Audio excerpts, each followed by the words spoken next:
എരഞ്ഞോളി കൃഷിഭവന്റെയും എരഞ്ഞോളി ഗ്രാമപഞ്ചായത്തിന്റെയും നേതൃത്വത്തിലാണ് ഞാറ്റുവേല ചന്തയും കർഷക സഭയും സംഘടിപ്പിച്ചത്. ഗ്രാമപഞ്ചായത്ത് പ്രസിഡന്റ് MB ശ്രീഷ ചടങ്ങ് ഉദ്ഘാടനം ചെയ്തു. അപ്പൊ ഇതുമായിട്ട് ബന്ധപ്പെട്ട് അതായത് തിരുവാതിര ഞാറ്റുവേല തീരുകയും പുണർദം ഞാറ്റുവേല തുടങ്ങുന്ന ഒരു ദിവസമാണ്. അപ്പൊ നമുക്ക് പുതിയ തൈകൾ നമുക്ക് ഇപ്രാവശ്യം നടണം അല്ലെ. നിങ്ങൾ എല്ലാവരും ഇന്ന് പോയിട്ട് വീട്ടിൽ പോയിട്ട് തൈ നടണം.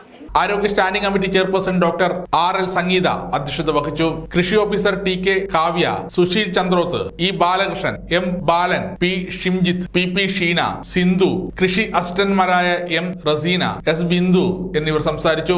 ഞാറ്റുവേല ചന്തയോടനുബന്ധിച്ച് വിവിധ ഇനം നടീൽ വസ്തുക്കളുടെ പ്രദർശനവും വിപണനവും നടത്തി. ഞാറ്റുവേലയെ പറ്റി അറിയാൻ വേണ്ടി PC ഗുരുകുലം VUP സ്കൂൾ വിദ്യാർത്ഥികൾ ചന്തയിൽ പങ്കെടുത്തു. കുട്ടികൾക്ക് വിത്ത് വിതരണവും നടത്തി.